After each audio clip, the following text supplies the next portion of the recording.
اعوذ باللہ من الشیطان الرجیم بسم اللہ الرحمن الرحیم. عزیزان من، آج مئی 1978 کی 19 تاریخ ہے. درس قرآن سابقہ جمعے کو سورہ الشعراء کی آیت 52 تک پہنچا تھا. 26/52. تسلسل کی روح سے تو مجھے آگے چلنا چاہیے، لیکن آپ کو یاد ہے کہ یہ جو آویزش حضرت موسیٰ علیہ السلام اور فرعون اس داستان میں بار بار بتکرار و اصرار وہ حضرت موسیٰ کا عصا، وہ ساحران دربار فرعون کے سام بلکہ سپوریے ان کا اژدہا، اور وہاں سارا وہ جادو کا کھیل، پھر ید بیضا ان کا ہاتھ نکالا تو چاند جیسا، پھر یہی عصا ہے کہ جب وہ سمندر کے کنارے پہنچے تو وہاں عصا مارا، سمندر پھٹ گیا. سینا کی وادیوں میں پہنچے، پانی نہیں تھا، عصا مارا، چشمے پھوٹ گئے. تو آپ دیکھیں گے کہ اس پوری داستان میں یہ عصا جو ہے یہ بڑی ہی مرکزی حیثیت رکھتا ہے.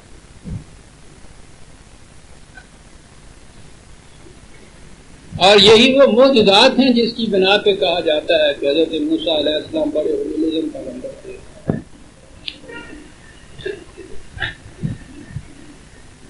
یعنی اگر یہ انہوں نے کوئی سوٹا نہ ہوں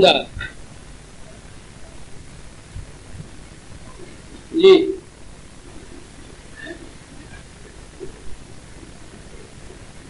کوئی تفسیر اٹھا لیجیے، کوئی ترجمہ اٹھا لیجیے. عصا وہ پنجابی جڑا پھر عصا ہو جاتا، چھوٹا لاٹھی. اور یہی اب ہر جگہ جب یہ لکھا ہوا ملے گا تو ذہن دوسری طرف جائے گا ہی نہیں. اب یہ لکڑی ہے کہ جو یہ سارا کچھ کرتی نظر آئے گی. ترجمے بھی یہ ہوں گے، تفسیریں بھی یہ ہوں گی.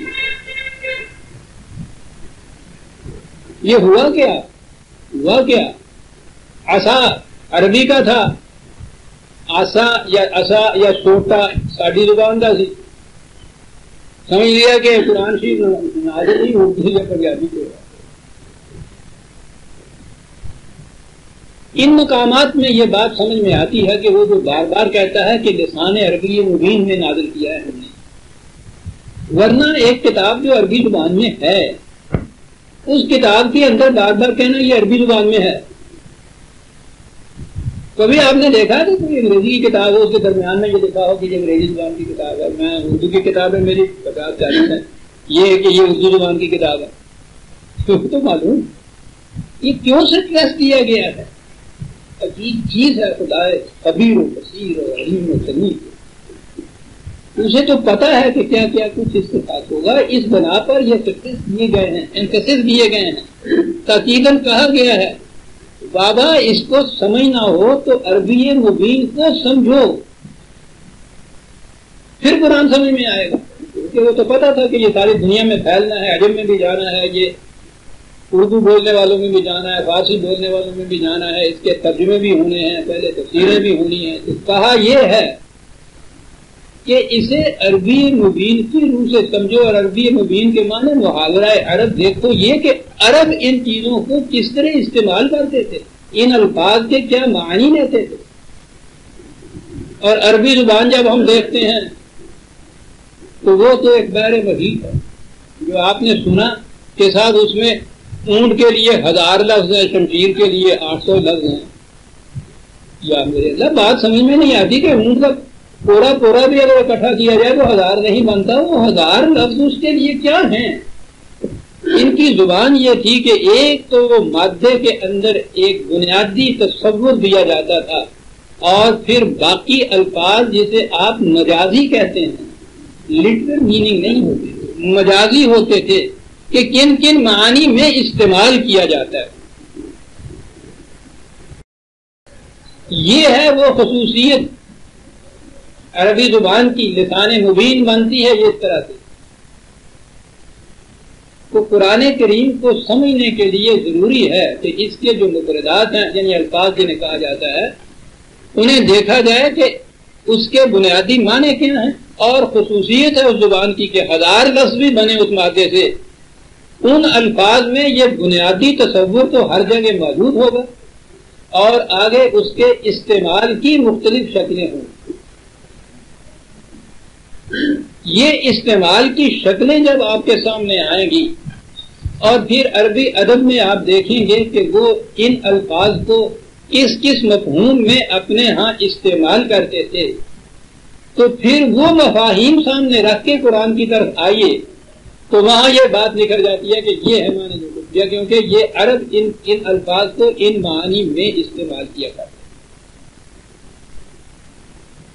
یہ ہے ایک بنیادی چیز عزیز نمان قرآن کے سمجھنے کی. اب یہ کیسے ہوا جو آگے بات چلے گی پھر وہ لمبی داستان ہے، ہر دفعہ مجھے دہرانا پڑتا ہے. قرآن کے مفہوم سے الگ کرنے کے لیے اس امت کے ذہن کو قرآن کی آیات کے معانی ان روایات کی روح سے متعین کر دیے گئے کہ جن میں سے بیشتر وضعی جعلی بنائی ہوئی ہیں.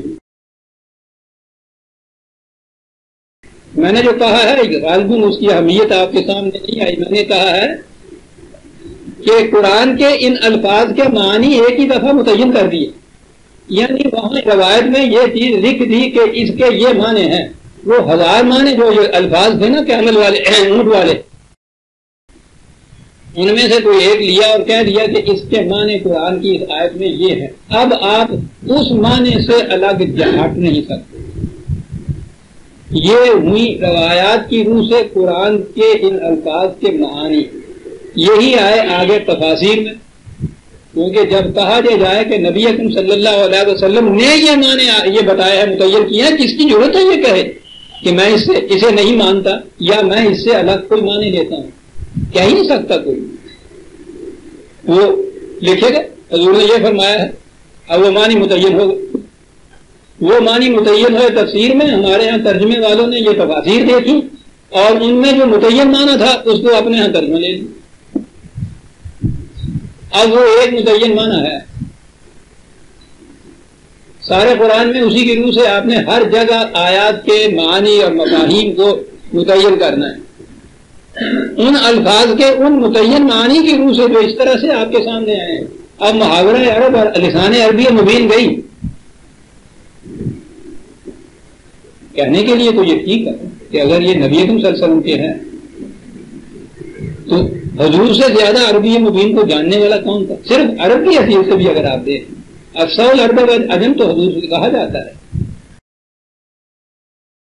اور پھر حضور کی بصیرت ہے، اتنے الفاظ میں سے آپ نے یہ معنی متعین کر دیے، ٹھیک ہو جاتا. اصل شے پھر وہیں آ جاتی ہے کہ یہ جسے آپ کہتے ہیں حضور نے متعین کیے، اس کا ثبوت کیا ہے کہ حضور نے متعین کیے؟ یہ تو 250 سال بعد یہ روایات کہیں اکٹھی کی گئیں. 250 سال بعد.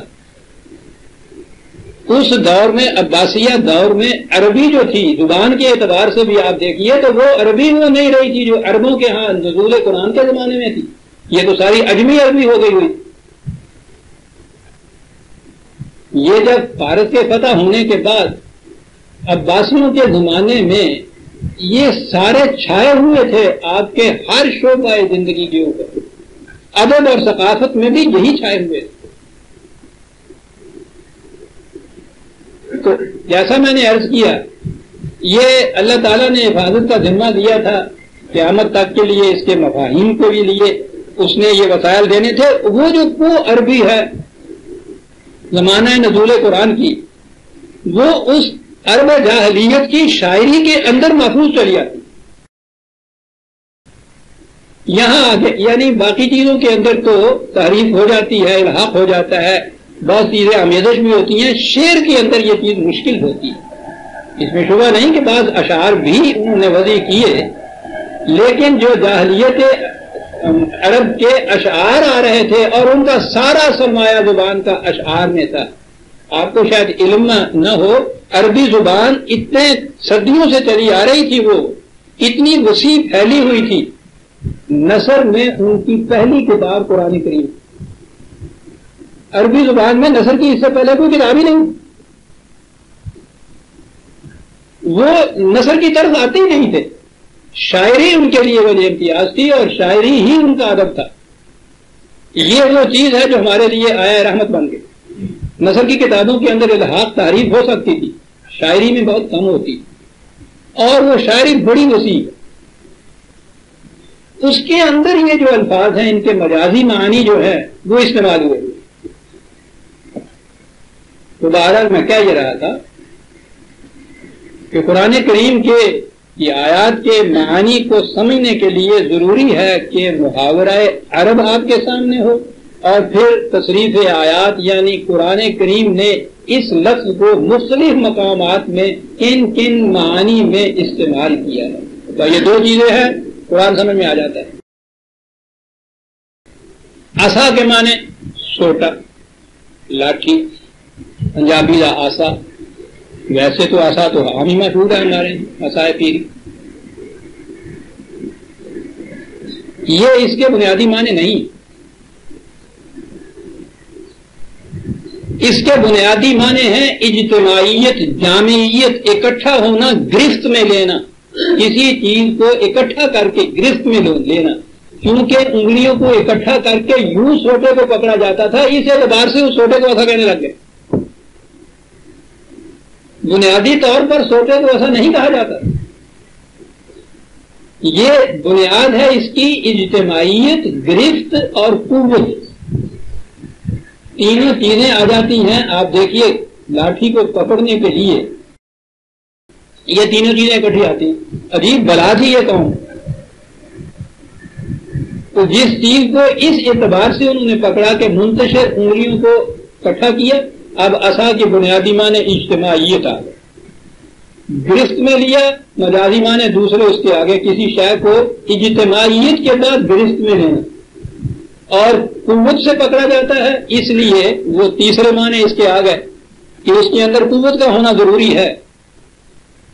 تین چیزیں آ گئیں اور اس کے اگلے معنی ہوتے تھے وہ چیز جس پر زندگی میں سہارا کیا جائے، جو زندگی میں سہارے کا موجب بنے. وہ چونکہ لاٹھی اور لکڑی بنتی تھی سہارے کا موجب، اس لیے اس کو انہوں نے عصا کہنا شروع کیا. تو عصا کے معنی جو ہیں بنیادی عربی مبین کے اندر وہ سوٹا ہی نہیں. یہ بعد میں اس کے جو استعمال کی شکلیں ہیں ان میں ایک استعمال یہ بھی تھا کہ وہ اس سوٹے کو عصا کہتے تھے. بنیادی معنی یہ نہیں تھے.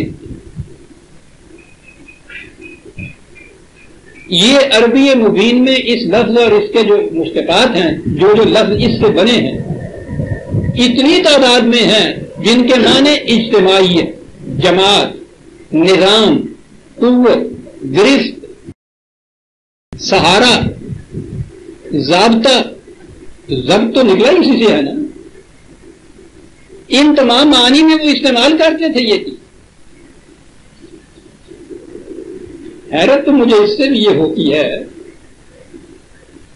کہ خود ہمارے ہاں ادب میں ہی نہیں، احادیث بھی ایسی موجود ہیں کہ جس میں یہ لفظ ان معانی میں استعمال ہوا ہے.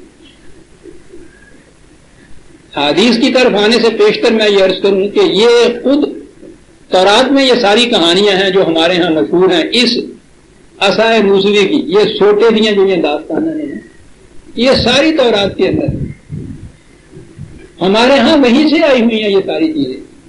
لیکن حیرت ہے کہ خود تورات میں ایسے مقامات موجود ہیں، اگرچہ وہ محرف ہے وہ کتاب. یاد رکھیے تورات اوریجنل جو تھی عبرانی زبان میں تھی. عبرانی زبان بھی اسی عربی کے مبین سے ہی، جو عربوں کی عربی سامی زبان تھی، اسی سے ہی وہ زبان بنی ہوئی تھی. تو ان کے ہاں عبرانی زبان کے اندر یا تورات میں موجودہ جو ترجمہ بھی ہوا ہے، عجیب اتفاق ہے، اس میں بھی یہ لفظ موجود ہے اور یہ سوٹے کے معنی میں موجود نہیں ہے. مثلا اس میں کتاب پیدائش ہے تورات کی سب سے پہلی کتاب.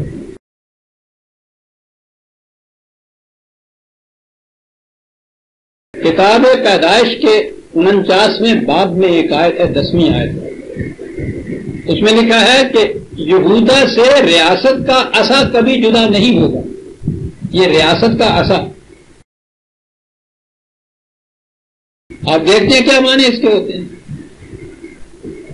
اور کئی مقام پر یہ ہے قوت خود مملکت کے معنی میں، ریاست کے معنی میں، نظام ریاست کے معنی میں، ضابطہ ریاست کے معنی میں. تورات میں یہ لفظ استعمال ہوا. اور ہمارے ہاں جیسا میں نے عرض کیا ہے حدیث میں یہ چیز آئی ہے. ایک حدیث مسلم کی بڑی اہم حدیث ہے،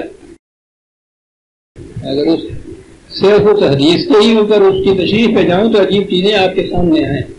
بڑی اہم چیز ہے وہ، من اتاکم وامرکم جمیع علی رجل واحد یرید، یہاں تک میں رکھتا ہوں. کوئی شخص اگر تمہارے پاس آئے درا حال ہے کہ تمہارا نظام مملکت کسی ایک فرد واحد کے اوپر مجتمع ہو گیا ہو، ایک فرد کو مرکز مان لیا ہو امت نے، متحد ہو گئی ہو امت اس کے اوپر، اور اس کے بعد اگر کوئی شخص آئے یرید ان یشق عصاکم، اور جو فرق جماعتکم فاقتلوہ، وہ آئے اور چاہے یہ یشق عصاکم، تمہارے عصا میں شگاف ڈالے، پھوٹ ڈالے، ڈس انٹیگریٹ کرنا چاہے اگر اس کو، یا تمہاری جماعت میں تفرقہ پیدا کرنا چاہے، درا حال ہے کہ تم ایک فرد کے اوپر مجتمع ہو چکے ہوئے ہو. اگر کوئی شخص اس غرض کے لیے آتا ہے فقتلوہ، قتل کر دو اس کے. ایک دوسری روایت میں ہے کائناً من کان، کسا باشد، کوئی بھی کیوں نہ ہو. میں یہ کہہ رہا تھا کہ یہ اب یہ پوچھیے کہ یہ جو ہے حقہ عصاکم ہمارے ہاں موجود ہے، ایک جگہ نہیں ہے. یہ متعدد مقامات میں یہ عصا کا لفظ جو ہے روایات میں ہمارے ہاں یہ آیا ہوا ہے، جس کے معنی نظام مملکت کے، سلطنت کے ہیں، ضابطہ کے ہیں، قوت کے ہیں، گرفت کے ہیں، سہارے کے ہیں. اور یہاں تو آپ کے سامنے ہی ہے کو عصا کو. تمہارے نظام مملکت کو ڈس انٹیگریٹ کرنا چاہے اگر وہ، یہی ترجمہ یہی اس کا، ٹکڑے ٹکڑے کر دینا چاہے اگر وہ اس کو عصا کو. اب آپ دیکھیے کہ ان معانی کو سامنے رکھیے اور پھر چلیے قرآن کے مقامات میں. اور دوسری چیز جو ہے عربی مبین کی اور عربوں کے زبان کی، وہ تشبیہات اور استعارات اور امثالات کے اندر گفتگو کیا کرتے ہیں. قدم قدم کے اوپر مثال، بات بات میں تشبیہ اور وہ استعارے. قرآن نے وہی اسلوب اپنے یہاں اختیار رکھا ہے. مجازی معنی تو عام طور پہ ہوتے ہی تشبیہات اور استعارات میں ہیں، مجازی کہا ہی اس لیے جاتا ہے. خود آپ کے ہاں بھی مثلا لفظ ڈنڈا اگر اس کو لے لیں تو آپ دیکھیے اس کا استعمال جو ہے یہ صرف وہ جو اتنی سی لکڑی ہوتی ہے اسی کو ہی نہیں کہتے. مجازی معنی تو دیکھیے ڈنڈا. 4 کتابیں عرشاں آئیاں تو بنجواں آیا ڈنڈا. اب یہ معنی نہیں ہے کہ یہ کتابیں ایسے آئیں تو اللہ میاں نے اتنا بڑا بانس کا ٹکڑا بھی اوپر سے پھینک دیا، گوشت گوشت تھلے ہٹ جانا. یعنی آپ دیکھتے ہیں کہ ایسا جیسے آپ سوٹا جنہوں تھی کہندے ہے گی، اپنی زبان میں آپ دیکھیے کہ کس کس معنی میں یہ استعمال کرتے ہیں. جس کی لاٹھی اس کی بھینس. یہاں نہ بھینس سے مراد وہ مویشی ہے جس کو ہم بھینس یا بفلو کہتے ہیں، نہ لاٹھی سے مراد یہ چھوٹا ہے جس کی لاٹھی اس کی بھینس. اب اگر وہ کہے کہ ہر مقدمے کا فیصلہ اس طرح سے ہوگا کوری میں کہ جس کے ہاتھ میں لاٹھی ہے اس کو بھینس دے دی جائے کہ یہ تمہاری، کیونکہ اللہ تعالیٰ نے فرمایا جس کی لاٹھی اس کی بھینس. میں یہ عرض کر رہا ہوں کہ قرآن کریم کے سمجھنے کے بنیادی طور پہ یہ اسلوب قرآن کا جو ہے اس کو ذہن میں رکھیے. اور ہر زبان میں یہ بات ید بیضا، اب یاد کے معنی ہوئے ہاتھ. پوچھیے عربوں سے کہ یہ ید کا لفظ تو ان کے یہاں سینکڑوں مفاہیم میں استعمال. آپ کے یہاں بھی ہاتھ 10 دیکھیے تو صحیح کن کن معنوں میں وہ آپ استعمال کرتے ہیں. میرے ہاتھ آ جائے اس کے معنی نہیں ہے کہ یوں پکڑ لیا جائے. دیکھے یاروں کے ہاتھ، یعنی استعمال کرتے چلے جائیے ان الفاظ کو. اب ہر مقام کے اوپر اس کا ایک معنی یا مفہوم جو متعین آپ نے کیا وہی استعمال نہیں ہوگا. یہ تو آپ کی سزائی لا ہاتھ یا آپ دیکھتے ہیں کس طرح معنی بدلتے جاتے ہیں. قرآن سمجھتے وقت اسے ہمیشہ زیر نظر رکھیں کہ کن کن مفاہیم میں وہ ان الفاظ کو استعمال کرتے. قوت، دلیل، طاقت، گرفت اور پھر بیضا، اس کے تو معنی روشن ہے. روشن دلیلیں جب آپ کہیں گے تو بات کتنی صاف ہو جاتی. آپ اپنے ہاں ملت بیضا کا لفظ استعمال کرتے ہیں. یہ ملت بیضا کا لفظ بھی ہمارا نہیں، ایک حدیث میں آیا ہوا ہے. ملت کے معنی کے اندر یہ استعمال ہوا ہے. غالباً ہاں ہے. لقد ترکتکم علی مثل البیضاء، اس کا کیا حدیث جو صحیح نظر آتی ہے چمک جاتی ہے. میں تم نے ایک ملت، مثل کے معنی ملت کے ہوتے ہیں عربی زبان میں. ملت بیضاء ایک چھوڑ کے چلا ہوں، ایک نسل، ایک نشر، ایک ملت چھوڑ کے چلا ہوں. روشن، کیسی روشن؟ عجیب روشن ہے صاحب. بیضاء لیلھا و نہارھا سواء، جس میں رات اور دن ایک جیسا روشن رہے گا، تاریکی آئے گی. آپ دیکھتے ہیں کہ یہ بیضاء کا لفظ کس کن معنی میں استعمال ہوا. ورنہ بیضاء تو انڈے کو کہتے ہیں. اس تمہید سے مقصد یہ تھا کہ قرآن کریم کے معانی کو اس طرح سے لیجئے، قرآن کریم کے مفردات کے معانی جو ہیں ان کو اس طرح سے سمجھیے، پھر بات سمجھ میں آ جاتی ہے. اب یہ جو عصا کی کہانی ہے اور ید بیضاء کی کہانی ہے، اس کی اہمیت تو ہمارے سامنے آتی ہے وہ جب مارکا فرعون کے دربار میں برپا ہوتا ہے، وہ ساحرین آتے ہیں، اور یہی چیز وہ ساحرین کے لفظ نے ہمارے ہاں یہی الجھن پیدا کر دی. سحر کے معنی جادو، ساحر کے معنی جادوگر، ساحرین دربار فرعون کے جادوگر. اب جو وہاں جادوگر آئے تو ادھر سے بھی تو انہوں نے کہا یہ سب سے بڑا جادوگر ہے، اس کا ترجمہ ہم نے کیا جادوگر. تو اب وہ جادوگر ان کا ترجمہ، حضرت موسیٰ سب سے بڑے جادوگر. اب جو وہاں تماشا ہوگا وہ جادو کا تماشا ہوگا. انہوں نے بھی اپنی رسیاں پھینکی، سپولیے بن گئے، انہوں نے اژدہا پھینکا، انہوں نے عصا پھینکا، اژدہا بن گیا. یہ سارا جادو ہی تو تھا. وہ سحر کا ایک لفظ جو ہے اس کے معنی جادو کی، ساحر کے معنی انہوں نے جادوگر کیے. پوچھا ہی نہیں ان سے کہ کن معنوں میں استعمال کرتے. سحر فریب کاری کو کہتے تھے، اور ساحر کہتے تھے یہ جو مذہبی فریب کار ہوتے ہیں ان کو وہ ساحر کہتے تھے. یہ پرانی زبان جو ہمارے ہاں ہے، خود پہلوی زبان ایران کی، اس کے اندر بھی یہ میں نے کہا تھا نا کہ میجک کا لفظ تو میگی سے ہے جو مجوس ہے.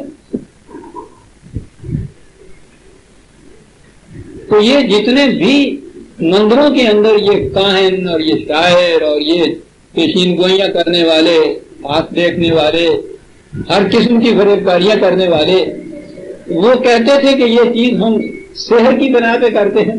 ان کو ساحر کہا جاتا تھا. تو یہ جتنے مذہبی پیشوا ہوتے تھے ان کے لیے یہ لفظ استعمال ہوتا تھا، اور برے معنوں میں استعمال نہیں ہوتا تھا. ان کے ہاں جو ان کی عزت تھی اس کے ساتھ یہ استعمال ہوتا تھا. وہ ساحرین کو بلاتا ہے مناظرے کے لیے. ہاں، اور آگے بات جو ہے وہ وہاں لکھا کہ انہوں نے دیکھا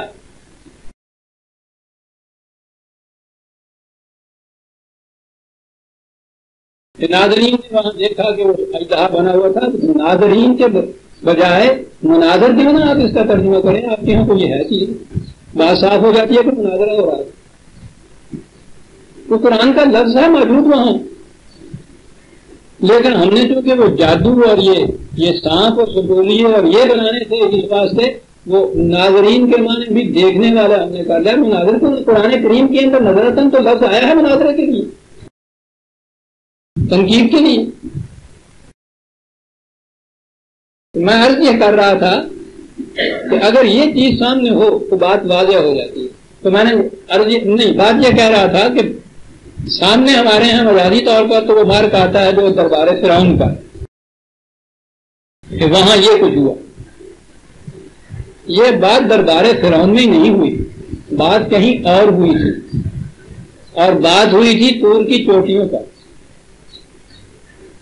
پہلی مرتبہ جب حضرت موسیٰ علیہ السلام وہاں گئے، سورہ طٰہٰ 20ویں سورہ، وہ واقع ہے بھیڑے چراتے چراتے رات ہو گئی، سردی تھی، اندھیرا تھا، ہاتھ کو ہاتھ سجھائی نہیں دیتا تھا. دور سے دیکھا کہیں ایک چمکارا نظر آیا، انہوں نے کہا آگ ہے. خیر وہ بات اور ہے. وہاں پہنچے، فلما آتا نودی یا موسیٰ، وہاں پہنچے تو آواز آئی. یہ آواز کے معنی یہ نہیں جیسے میں بول رہا ہوں اور آواز آپ تک پہنچ رہی، یہ تو معاملات ہی. خدا کی آواز، خدا کا بولنا، خدا کا سننا ہمارا آپ کا نہیں. باہر آواز آئی یا موسیٰ. یہ بات لمبی ہو جائے گی، میں اس کو آگے جاؤں گا. انی انا ربوں کا، انی انا، عربی جاننے والا جھوم جائے.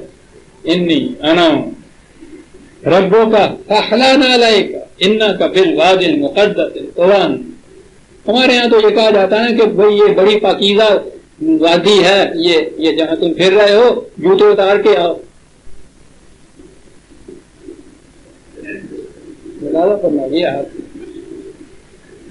پہاڑ کی چوٹی یا پہاڑیاں مقدس، جیسے جس طرح مسیطے جانا ہوتا نا تو کیونکہ باہر لا کے جائیں گے، جوتا اتار کے جاؤ. بہرحال بات تو اور ہی ہے. اب پخلا نال ہے کن کو کہا یہ کہ موسیٰ تو تلاش حقیقت میں بہت صحرا نوردیاں تم نے دشت پیمانیاں.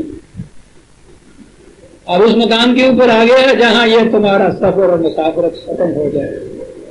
اب جوتا ہوتا ہے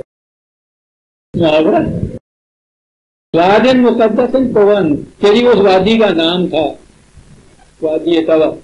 یہ کہا پوچھو عربی طوی، طوی معنی ہوتا ہے لپیٹ دیں. تمہارے راہوں کو، تمہاری مسافت کی گردشوں کو ہم نے اب لپٹا دیا ہے. ختم کر اب وحی کی طرف کہ جس میں اس طرح سے تلاش حقیقت میں مارے پھرنا نہیں پڑتا. وانا اخترتک، میں نے تمہیں ایک عظیم پروگرام کے لیے چن لیا. فاستمع لما یوحیٰ، اب اس پروگرام کی تفصیل، اس کے احکام، ہدایات ساری دی جا رہی ہیں. کہا غور سے سن، فاستمع، غور سے سن کہ کیا ہے. اننی انا اللہ، پھر وہی ہے بات. مجھے بڑھتے جانا چاہیے. پہلی بات یہ ہے جو تم سے کہنی ہے کہ لا الہ الا انا، کوئی صاحب اقتدار نہیں اس دنیا کے اندر، ہم صاحب اقتدار ہیں. پہلی چیز تو یہ. دیکھ رہے ہیں پروگرام، فرعون ہے ادھر جو کہتا ہے انا ربکم الاعلی. کہتے ہیں پہلی بات یہ یاد رکھو، لا الہ الا انا فاعبدنی. کلمہ ہو گیا کہ میری عبادت کی ہوگی.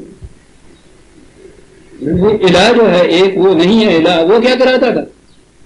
اس کے قصے میں قرآن میں یہ لکھا ہوا.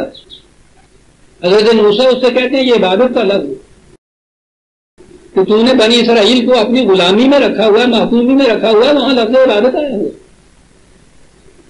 فاعبدنی، کسی کی محکومی نہیں، کسی کی غلامی اختیار نہیں کرنی، کسی کی اطاعت اور اختیار نہیں کرنی، اس لیے کہ الہ کوئی اور ہے نہیں، ہم ہی ہیں. وَأَقِمِ الصَّلَاةَ لِذِكْرِي. بہرحال بات آگے چلو. پروگرام دیا، کہا سن رکھ موسیٰ. کون سا یہ نقطہ آ گیا ہے جس کو تمہارے اس وقت کھڑے ہو؟ بڑی عظیم ہے. ان الساعة آتیۃ اکاد اخفیھا.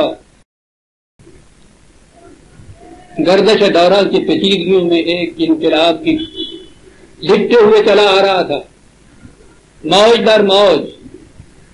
ان گردشوں کے اندر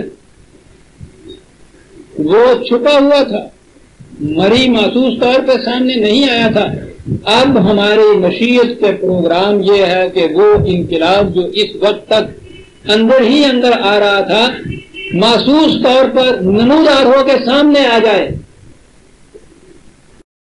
یہ ہے وہ وقت جس کے لیے ہم نے تمہیں چنا ہے. یہ پروگرام ہے. بڑی عظیم چیزیں ہیں.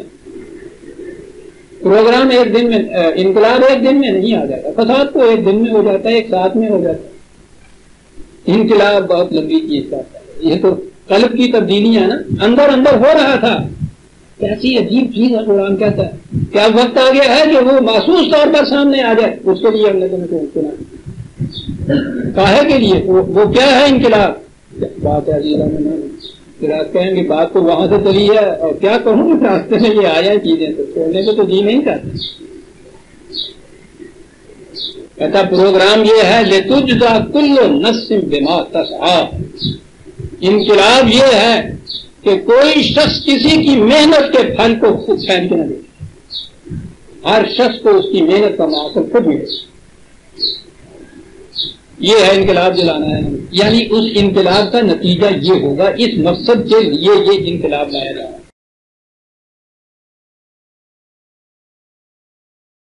فلا يصدنك عنها من لا يؤمن بها واتبع هواه فتردى. یاد رکھ، یہ انکار کرنے والے، سرکشیاں کرنے والے تیرے راستے میں کھڑے ہوں گے.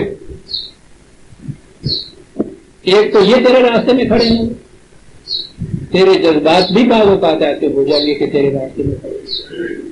ان کو راستے میں کھڑے نہ ہونا. ایسا کرو گے فتردہ، تباہ ہو جاؤ. تو دو چیزیں بتائیں انقلاب کے راستے میں. انقلاب کے مخالفین خود انسان کے اپنے اندر کے جذبات کی تھوڑی سی بھی طاقت ہاتھ میں آئی تو یوں گیا. اچھا بھلا ایسا جو ہے اس کے بعد پھر صوبان المبین اژدہا بن جاتا ہے. وہ سارے احکامات دے دی، یوں پروگرام دے دی، ضابطے دے دی. مملکت وہ جو انقلاب کا تصور تھا وہ دے دی. نظام جس قسم کا عائد وہاں نافذ کرنا تھا، متشکل کرنا تھا، دے دی. محاصل بتا دیا کہ کوئی کسی کی محنت کو ایکسپلائٹ نہیں کر سکے گا. یہ سارا کچھ دیا. دینے کے بعد پوچھا کہ موسیٰ سن لیا؟ جی سن لیا. پوچھا اس کے متعلق تمہارا خیال کیا ہے؟ یہ جو چیز وما تلک بیمینک کا یا موسیٰ جسے کہتے ہیں، تو کیوں نہ پہلے میں آپ کو یہ ترجمے جو آپ کے ہاں ہیں وہی سنا دوں، پھر بات اس قسم کے تضاد سے بات سمجھ میں آئے گی. سن لیجئے وہ ترجمے اور دیکھ لیجئے سر. اللہ تعالیٰ نے پوچھا موسیٰ بات سن لیجیے، سن لیجیے. کہنے لگے تیرے ہاتھ وچ کی ہے؟ اندازہ لگا لیجیے کتنا عظیم پروگرام دیا جا رہا ہے، ہدایات دی جا رہی ہیں. وہاں یہ ہے کہ حضرت موسیٰ نے اس چیز کو سنا تو خواہش کچھ ہوئے کہ یا اللہ بندہ ذرہ نا چیز ہو تعمیر بیابان نگر. کیا پروگرام آپ دے رہے ہیں؟ فرعون سے ٹکراؤ، اتنا بڑا نظام، اتنا بڑا انقلاب، میں گڈریا تنہا. یعنی اس مقام پہ یہ سیریسنیس ہے اس کی، اس گفتگو کی، اس پروگرام کی، اس مقام کی. اور اس کے فوری بعد کہا جا رہا ہے کہ وہ موسیٰ یہ تمہارے ہاتھ میں کیا ہے؟ کالا ہے یہ عصایا، کہنے لگی یہ میرا سوٹا ہے، یہ میرا عصا ہے. پوچھنے والے کا سوال پوچھیے، جواب دینے والے کا جواب دیجیے. یہ سوال اور یہ جواب ہماری ذہنی سطح کی تصدیق کے لیے ہو سکتا ہے. نہ خدا کے شایان شان تھا، نہ خدا کے رسول کے لیے شایان شان کہ وہ پوچھے تیرے ہاتھ میں کیا ہے، یہ کیا ہے، یہ سوچا.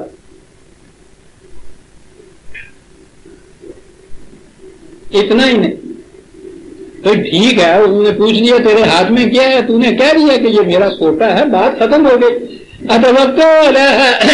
جی میں کر جاتا ہوں نا تو اس کو میں ٹیک لگایا کرتا ہوں، میں کھڑا ہو جاتا ہوں، ٹیک لگایا کرتا ہوں سوٹے. پوچھا تو اتنا ہی ہے تیرے ہاتھ میں کیا ہے، آیا تھا چھوٹا ہے میرا آتا، بات ختم ہو گئی. یہ کرا ہوا ہے جی وہ میں اس پہ ٹیک لگایا کرتا ہوں. وَأَهُشُّ بِهَا عَلَىٰ غَنَمِي، اور میں یہ جو میری بھیڑیں ہیں نا ان کے لیے میں درختوں کے پتے بھی جھاڑا کرتا ہوں. ایک عظیم انقلاب کے پروگرام کے بعد باتیں یہ ہو گئی. چن لیا ہے موسیٰ ہم نے اس مقصد کے لیے تجھے، اور وہ پوچھ رہا ہے تیرے ہاتھ میں کیا ہے. یہ بتا رہے ہیں اتنا ہی نہیں کہ میرے ہاتھ میں ایسا ہے، آگے چل پڑے ہیں خود. اور پھر اس کے بعد جب یہ ہتھے چڑھ جاتی ہے نا شاعروں کو، شاعری بھی ہو تصوف کی، پوچھیے والا نا روم سے او ہو چڑھا کے ڈھیکا لا لا کے اس کو کہ جمدے نے نا کچھ دے آگے نہیں. یوں ایک گل کیجیے لذیذ بود حقائق دراز تر دوستوں. وہ بات جو پوچھ لی تو چونکہ خدا سے مکالمہ ہو رہا تھا، بات بڑی مزیدار لذیذ تھی. انہوں نے موقع تلاش کیا، انہیں اینی گل پوچھی سی ایک بہانے چار گلا تو ہو جائیں گی. وہ ہم سے ہوئے ہم کلام اللہ اللہ. کہاں میں کہاں یہ مقام اللہ اللہ شاعری ہو رہی ہے، وہاں یہ ہو رہا ہے یہ پوچھ رہا ہے. اچھا ولیہ فیہا ہمارے بوکھا. اور بھی کئی کام میں لیتا ہوں. لمبی داستان آپ کو کیا سنا، آپ کو کیا پتا ایسا کیا ہوتا ہے، اسے کیا کیا کام دیے جاتے ہیں. اور بھی کئی کام میں لیتا ہوں اس کے ساتھ. ہاں آگے کالا ہلکے ہے یا موسیٰ پالکا فائدہ یا حیت تسعیٰ. کہا اس کے کہ اچھا موسیٰ آج سے اس کو پھینک دیا تو دیکھا وہ سامان میں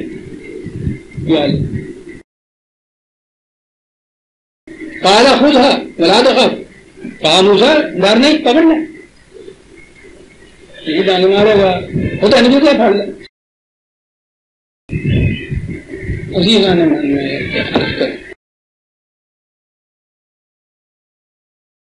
سنعیدھا سیرتھا الاولیٰ. کوئی بات نہیں تو پکڑ لے اسی پھر شو کرنا ہے اس کو، پھر ہم ایسا تازہ بنا دیں گے. وَاضْمُمْ يَدَكَ إِلَىٰ جَنَاحِكَ تَخْرُجْ بَيْضَاءَ مِنْ غَيْرِ سُوءٍ.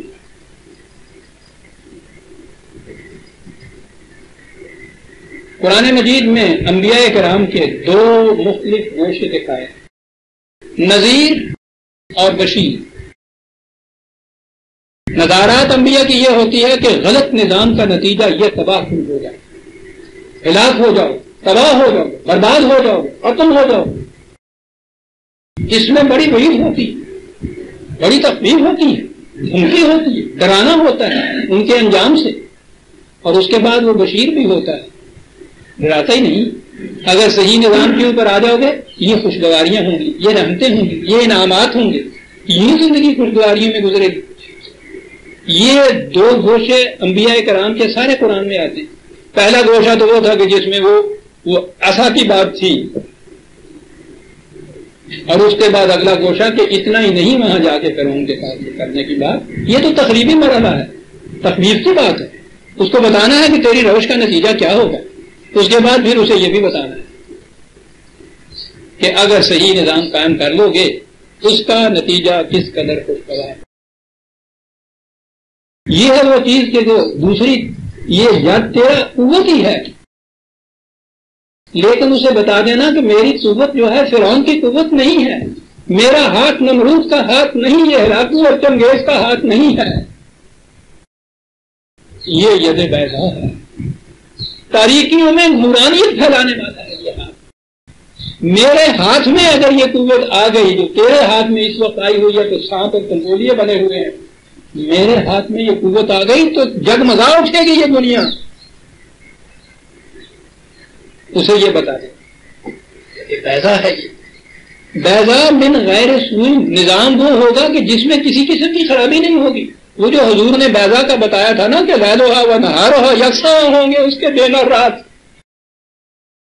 درخشن کا نظام کی خوبی یہ ہوتی ہے عزیزان من کہ اس میں تاریکی آتی نہیں ہے. کیا الفاظ ہے حضور کی اس حدیث کو قربان جائے. وہ ملت بیضاء ترکتکم، میں چھوڑ کے چلا ہوں تم میں. اگر اس مسلک کے اوپر قائم رہو گے تو اس میں دن اور رات میں فرق ہی نہیں ہوگا، بیضاء ہی ہو رہے گا. یہاں غیر سوء کا ترجمہ کیا کہ جی وہ ہاتھ جو سفید نظر آیا، انہوں نے کہا کہ وہ یہ تو پھلداری نکلی ہوئی ہے غیر رسول ہے، کیا نہیں دیکھ لو پھلداری ہوئی کوئی نہیں جائے گی۔ وہ نظام کہ جس میں کسی قسم کی ناہمواری نہیں ہوگی، سو ناہمواری کو کہتے ہیں، کوئی نقص نہیں ہوگی، وہ نظام ہے جو میں لے کے آیا۔ آیت اخرى، یہ دوسرے قوانین ہیں جو پیش کرنا تم نے، پہلے ان کو ان کے انجام، ان کے نظام کی، غلط نظام کی تباہیوں سے ڈرانا، اور پھر صحیح نظام کی درخشندگی ان کے سامنے پیش کرنا، یہ دوسری چیز ہے جو لے نوریک من آیات الکبریٰ۔ یہ اس لیے ہم نے سب کچھ تمہیں دیا اور پوچھ لیا تاکہ تمہیں ہم اپنی بڑی بڑی کبریائی کی نشانیاں وہاں دکھائیں۔ عزیزان مان گے تو اس لیے تھے، اور یہ سب کچھ کرنے کے بعد کہا اذهب الی فرعون انه طغى، جا فرعون کی طرف، وہ حدود فراموش سراب بن چکا ہے، بند باندھ اس کی قوت پہ، یہ بند بنے گا، ایک یہ عصا کے دور پہ بند بنے گا، صحیح نظام جس میں قوت ہے، ایک ید بیضا ہوگا انسانیت کی منفعت کے لیے، درخشندگی کے لیے جو تم نظام کام کرے گے۔ جاؤ، کیا ہوگا وہ نظام؟ وہی لتجزا کل نفس بما تسعی، کوئی کسی کی محنت کو ایکسپلائٹ کر کے نہیں لے جائے گا۔ جاؤ فرعون کی طرف۔ عزیزان مان غور کر لیجیے، اس بنیاد کے بعد آپ دیکھ لیجیے، یہ جو چلیے فرعون کے دربار میں سارین کے ساتھ تو مقابلہ تھا، وہاں تو یہ ٹھیک تھا، انہوں نے رسیاں وہ سمپولن چھوٹی چھوٹی سبڑیاں شاید ان کے چھوٹے چھوٹے بچے بنائے، انہوں نے بڑا چلیے جی، یہ خدا کے سامنے ٹور کی چوٹی کے اوپر یہ کچھ کیا ہو رہا ہے؟ معاذ اللہ معاذ اللہ۔ ایک صاحب نے یہ کہا تھا کہ جی یہ ریہرسل ہو رہی تھی، کیا بات ہے؟ میں نے کہا فل ڈریس کا ہوتا ہے، کیا بتائیں۔ یہ سارا کچھ وحی کے ذریعے سے نبوت کی آنکھ سے دکھایا جا رہا ہے، وحی کی روح سے بتایا جا رہا ہے، یہ ساری تفاصیل دی تھی، اور اس کے بعد کہا اذهب الی، جاؤ پھر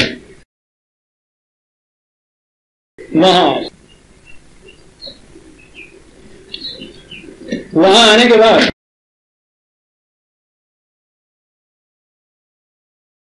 وہ تو میں نے کہا جب وہ مقامات اب آئیں گے نا، اتنا آسان ہو جائے گا آپ کے لیے سمجھنا کہ یہ بات کیا ہو رہی ہے۔ اب وہ نہ اس قسم کا جادوگروں کا دنگل ہوگا، نہ اس میں سمپولے ہوں گے، نہ اس میں اژدہا آئے گا، نہ اس میں کوئی چمکتا ہوا ہاتھ دکھائی دینا ہوگا، یہ سارے معنی آپ کے سامنے ہوں گے۔ اور عزیزان من سب سے بڑی چیز یہ کہ خود قرآن سے پوچھو کہ وہ جو وہاں تبدیلی آئی تھی کہ اس مناظرے کے میدان میں یہ سب کچھ پیش کیا، اور وہ ساحرین جو تھے وہ سجدے میں گر گئے، انہوں نے کہا کہ ہاں میں مان لے آئے موسیٰ تیرے قرآن، یہ بات ہوئی تھی نا۔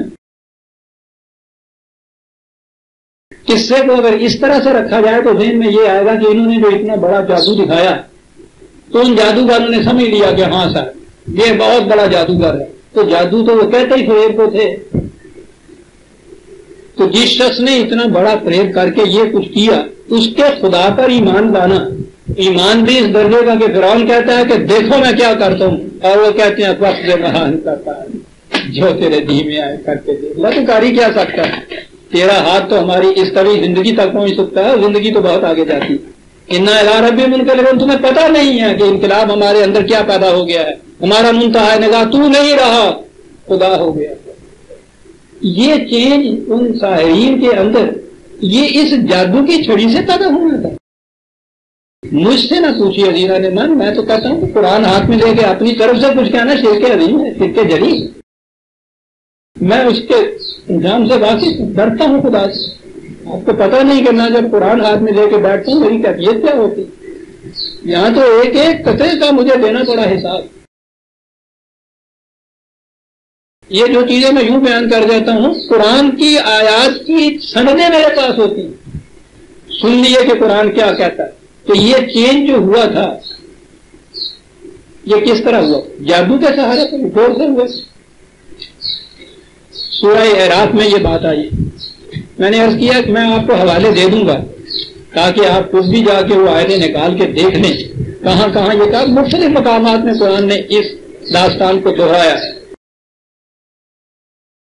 سورہ اعراف 7/117۔ پہلی چیز تو اس میں یہ ہے وَأَوْحَيْنَا إِلَىٰ مُوسَىٰ أَنْ أَلْقِ عَصَاكَ۔ یاد رکھیے عربی زبان میں یہ جو القائے عصا ہوتا ہے اس کے معنی ہوتا ہے کسی مقام پر رک کر پوری قوت کو کنسنٹریٹ کر کے پھر استعمال کرنا۔ وہ استعمال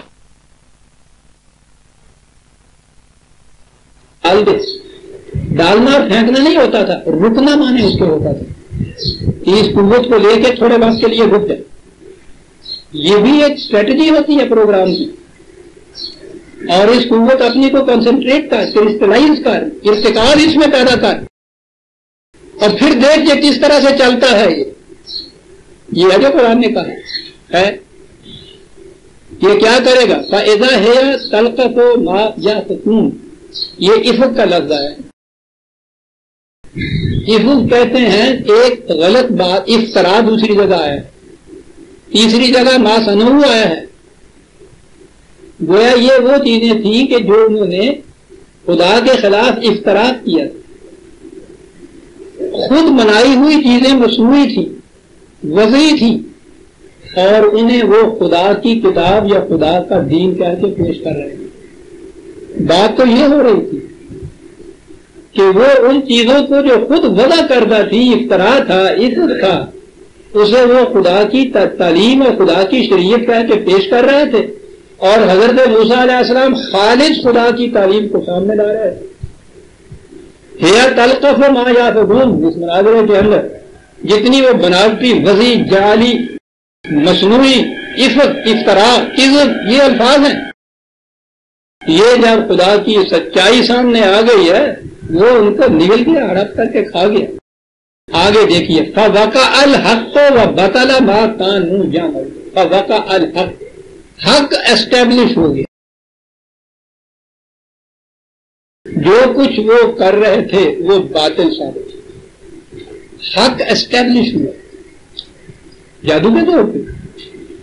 قرآن نے تو کہا ہے اِنَّهُ لَا يُفْلِحُ السَّاحِرُ، یاد رکھو جادو کرنے والا کبھی کامیاب ہو ہی نہیں سکتا۔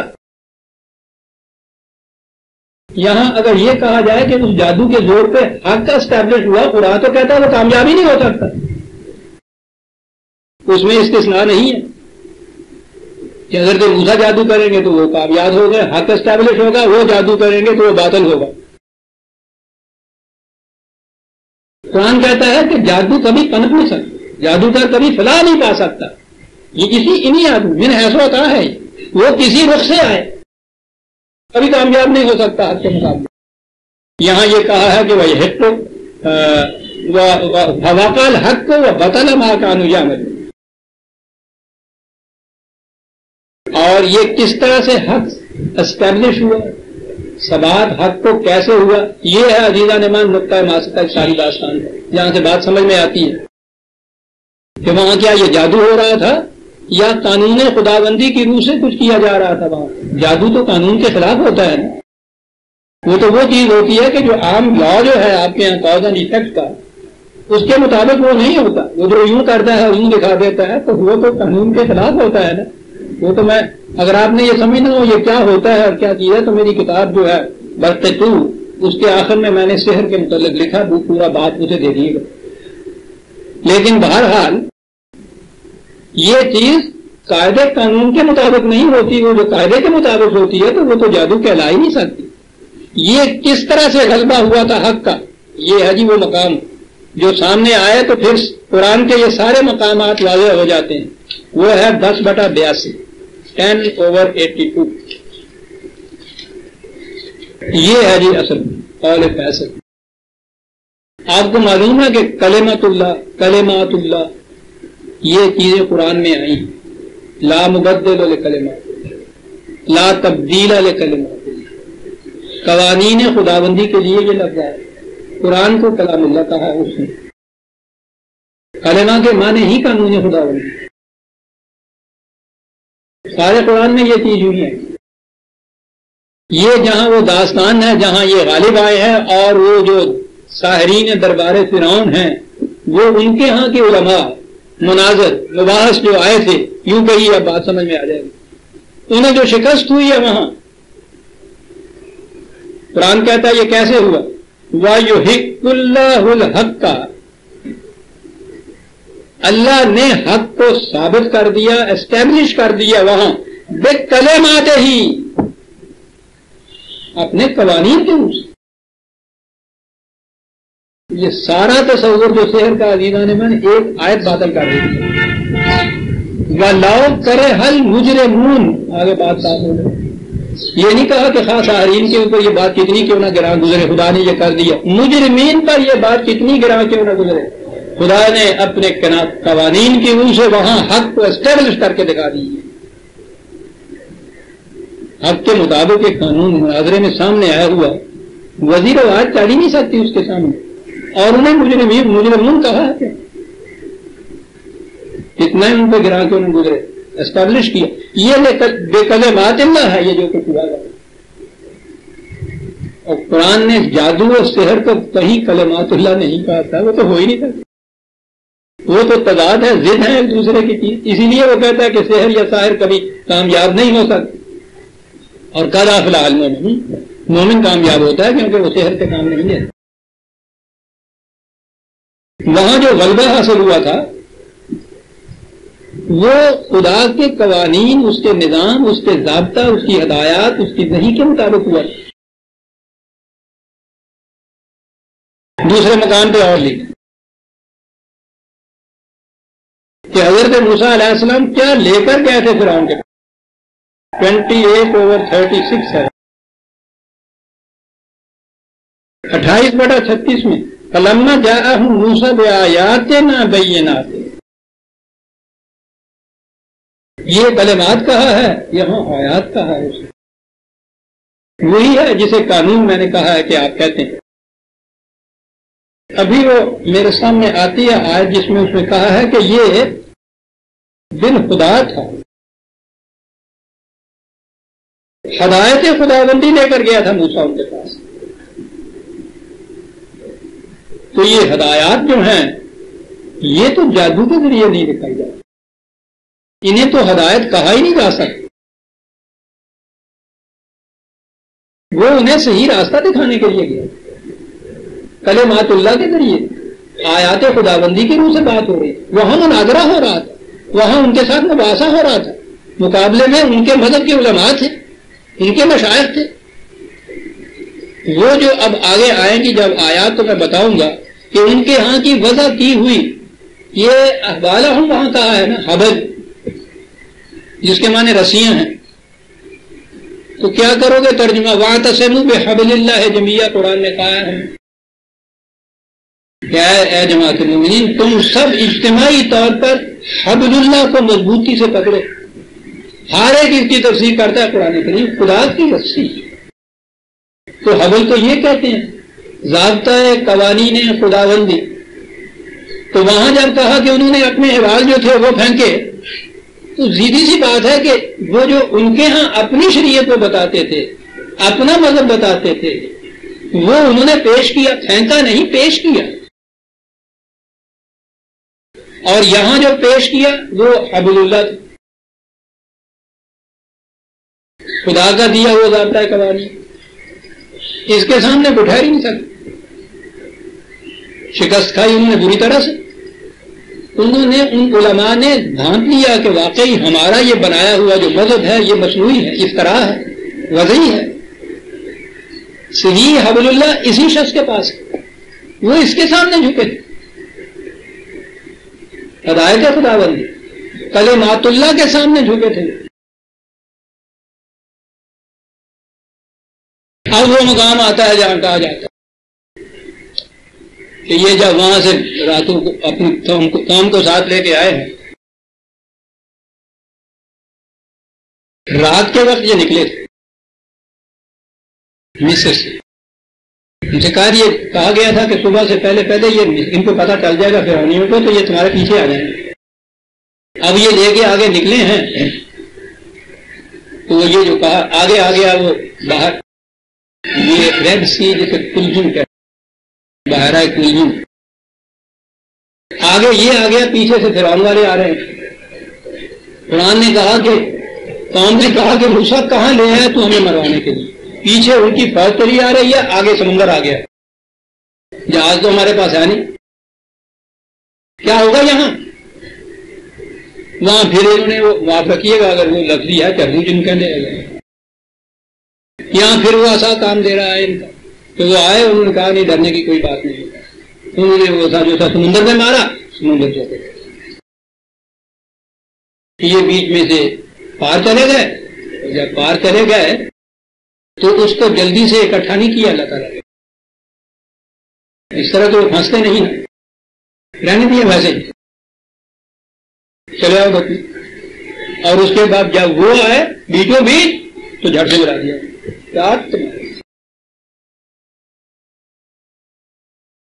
پہلی بات یہ عزیزان مان، انہوں نے کہا فلما ترا 26/61 فلما ترا الجمعان قال اصحاب موسیٰ انا لمدرکون. موسیٰ مارے گئے، پیچھے فرعون، آگے سمندر. کیا قال کلا، بالکل نہیں، کوئی فکر نہ کرو، ہم مارے نہیں جائیں. کہنا چاہیے تھا نا کہ میرے پاس تو یہ ایسا ہے، تم دیکھو میں ماروں گا، راستہ مل جائے گا. کہا کیا؟ یہ ہے عزیزان من مقامات جہاں سے قرآن سے ہی سمجھ میں آتا ہے. میں نے کہا نا کہ یوں ہی نہیں گزر جانا چاہیے قرآن کی آیتوں میں. اِنَّ مَعِيَ رَبِّي، کوئی بات، رب میرے ساتھ ہے.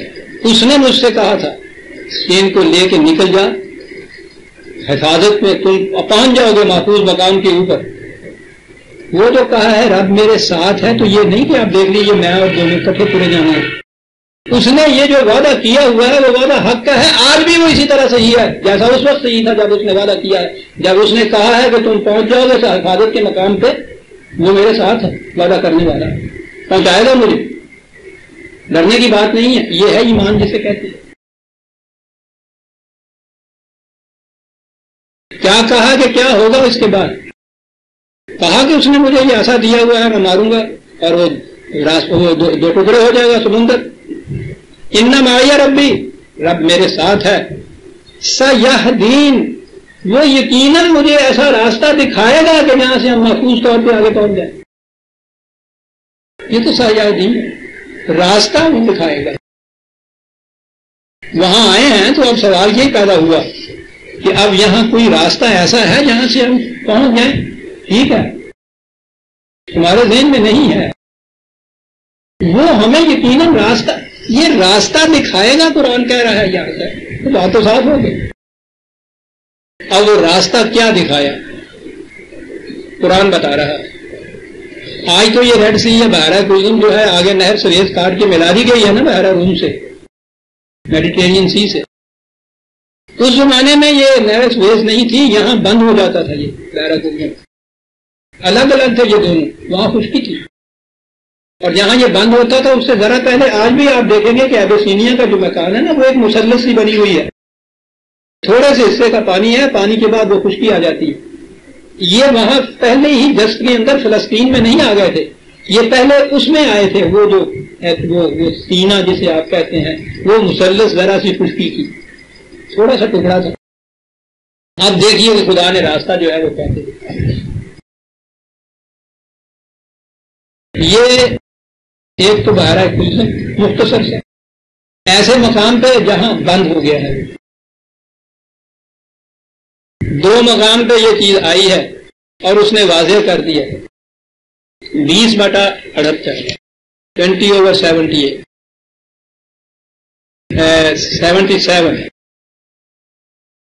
موسیٰ سے ہم نے یہ کہا کہ ٹھیک اسرِ بعبادی فاضرب لہم طریقا فی البحر یبسا، لے چل ان کو اور وہاں جب پہنچ وہاں تمہیں ایک خشک راستہ ملے گا،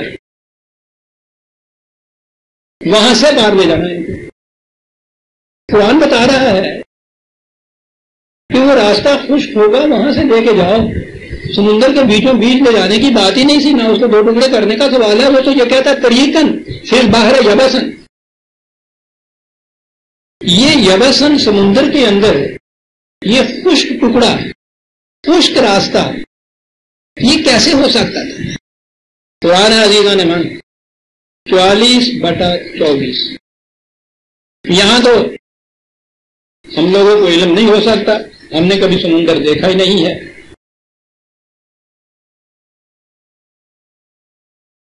کراچی میں یہ چیز ہم نے بھی دیکھی، اور یہ چیز سنی تو آپ نے ہوگی، مد و جزر جیسے کہتے ہیں سمندر کا۔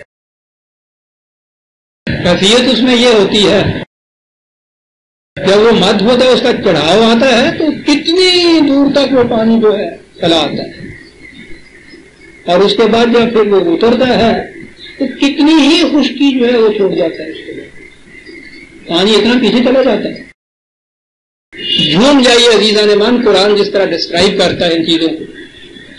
عربی زبان کے اندر یہ رہوا کا لفظ استعمال ہوتا تھا، یہ دو چشمی ہے، میرے حلق کی غلطی سے حلوے والی نہ سمجھی ہو تو ملتا ہی نہیں، رہوا عربی زبان میں ہر اس مقام کو کہ جس میں پہلے کبھی پانی ہو اور پانی پیچھے ہٹ کے جگہ کو خشک کر دے، اس کو رہوا کہتے تھے۔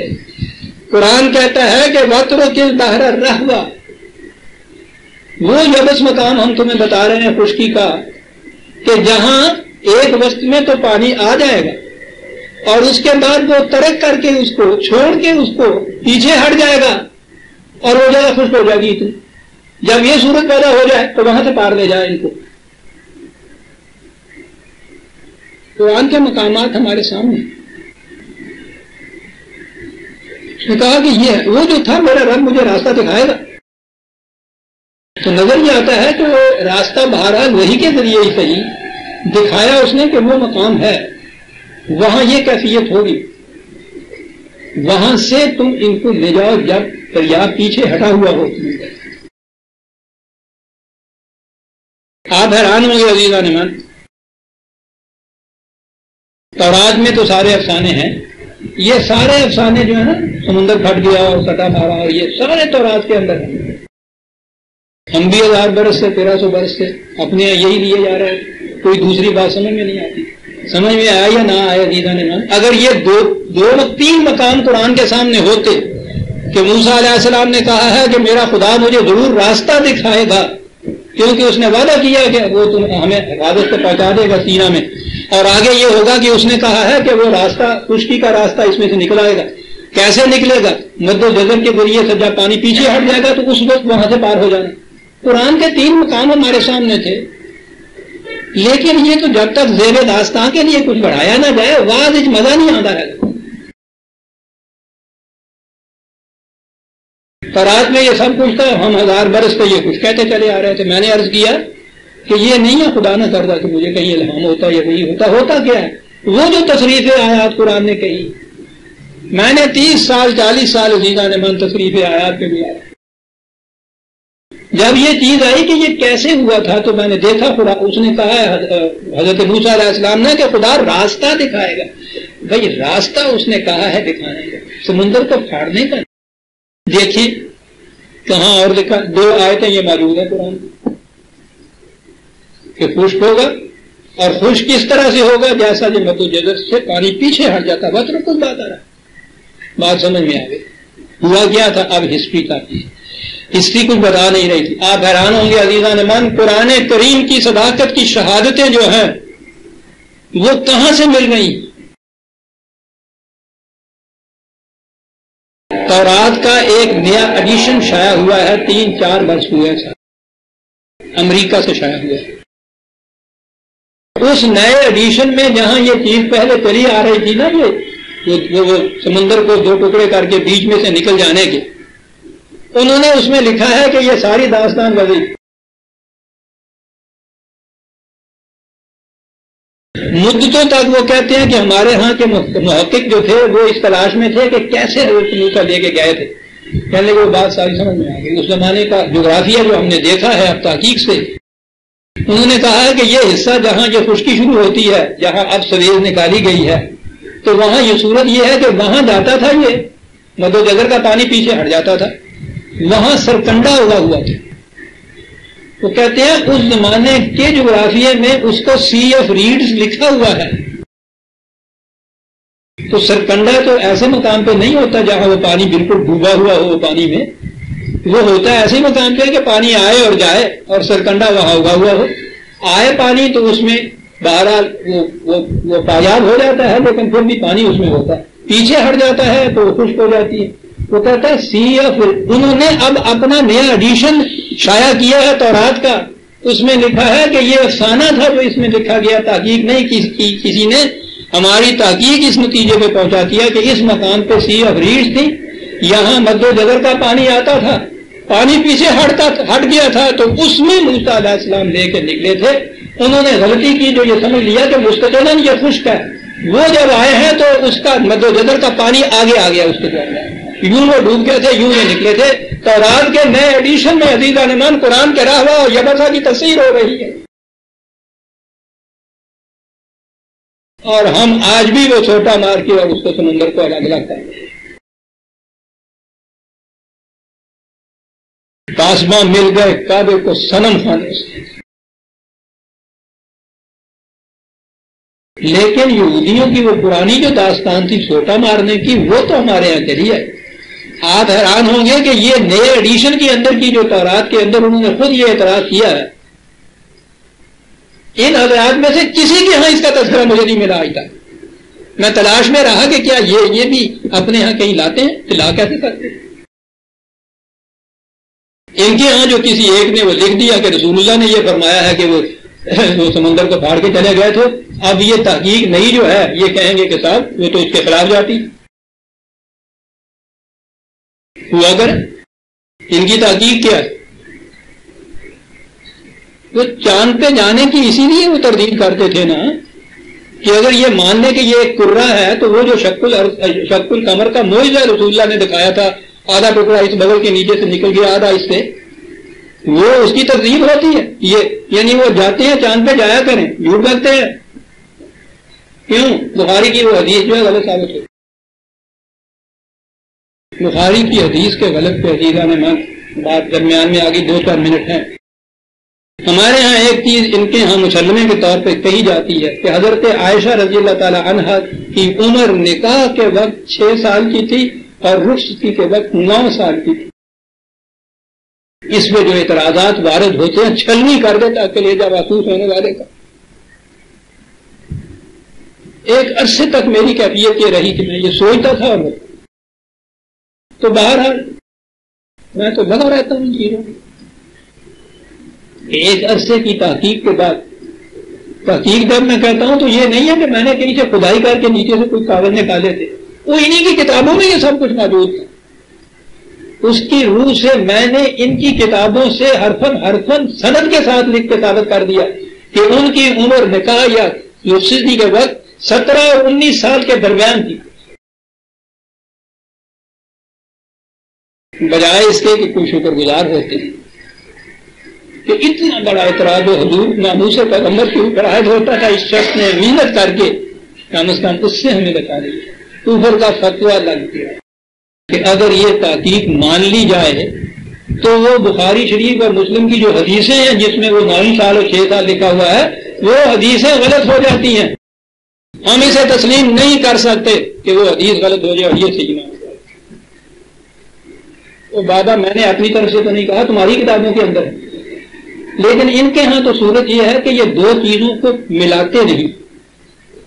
بخاری کی حدیث پڑھائیں گے اپنی جگہ، انہی کی کتابوں سے جو میں نے یہ چیزیں لکھی، ان کی تاریخ کی کتابوں سے وہ گن کے میں نے ان کے ہاں کے حوالوں سے ثابت کر دیا کہ وہ 19 سال یا 17 سال کے درمیان تھا۔ یہ وہ بھی پڑھاتے ہیں، کرتے کیا ہیں؟ اسے الگ پڑھاتے ہیں، اسے الگ رکھتے ہیں، الگ الگ دو چیزوں کو رکھتے ہیں، اکٹھا نہیں کبھی کرتے۔ سکھوں نے جو کالج بنایا نا، خالصہ کالج وہ امرتسر بنایا، قوم کے چندے نال کالج بن گئی۔ جلندر والے نے وہ سکھا نے خاصا چندہ دیتا ہے، انہوں نے والی بات سکھ سن نا کالج بننے بعد والی بات باہر ہی صحیح۔ وہ تو آپ نے سنا ہوگا کہ ہندو پہلے سوچتا ہے بعد میں کرتا ہے، سکھ پہلے کرتا ہے بعد میں سوچتا ہے، مسلمان نہ پہلے سوچتا ہے نہ بعد میں بن گیا تو وہ بات راؤ کہ اسی تو نہیں امرتسر کا کالج مان چندہ بہت آتے جلندھر کا. یہ واقعہ ہے ہمارے سامنے ہی ہوا. ان کی بہت بڑی دیوان ہوئے ان کے ہاں وہ انجمنیں ہوئی. سردار کھڑک سنگھ صاحب ان کے ہاں کے انہوں نے بڑی سوچ وچار کے بعد انہیں اعلان کیا کہ بھائی وہ لڑنے مرنے کی بات نہیں ہے. سکھا کی گل تو پنجابی کی سوال ہے کہ پنجابی ہو جی تھی بھی نہ سمجھو گرو کی بانی جو بندے کی بولی تھوڑی گرو کی بانی یہ گرو تھے یہ بانی مار گئے. انہوں نے کہا کہ کوئی بات لڑنے جھگڑے کی نہیں ہے. سنگھ سرداروں تباہ ہو جاؤ گے آپس میں. مسئلے کا حل نکل آیا ہے. کالج بن گیا نا اتنے تو ہاسٹل تو یہ ماننا ہے نا بورڈنگ ہاؤس. کالج امرتسر بناؤ تو ہاسٹل جلندھر بنا لو. یہ دو چیزوں کو ملاتے نہیں. بخاری کی حدیث اپنی جگہ یہ انہی کے ہاں کی جو یہ تاریخ کی کتابیں ہیں بلکہ یہ بھی اسماء الرجال جسے کہتے ہیں حدیث کے جو راوی ہیں ان کے حصے میں یہ چیزیں تھیں جو میں نے پیش کی وہ بھی پڑھاتے ہیں. یہ جلندھر پڑھا ہیں تو اے جو ہے امرتسر پڑھا. سکھ کسی مذہب کا نام نہیں جنہیں صرف سنگھ عزیزان من. یہ جو چیز ہے کہ یہ چیز قرآن کی آیتوں میں موجود ہے کہ خدا نے راستہ دکھایا, خشکی کا دکھایا, ایسا دکھایا جہاں پانی بھی ہو اور پانی پیچھے ہٹ جائے, خشکی بھی ہو. یہودیوں نے اپنی تورات میں نئے ایڈیشن میں یہ کہہ کے کہ یہ چیزیں جو تھی افسانہ تھا, تحقیق نے یہ ثابت کر دیا ہے کہ یہ واقعہ یوں ہوا. ان کے ہاں تو وہ دیکھا گیا, ان کے ہاں ابھی تک وہی کچھ پڑھایا گیا.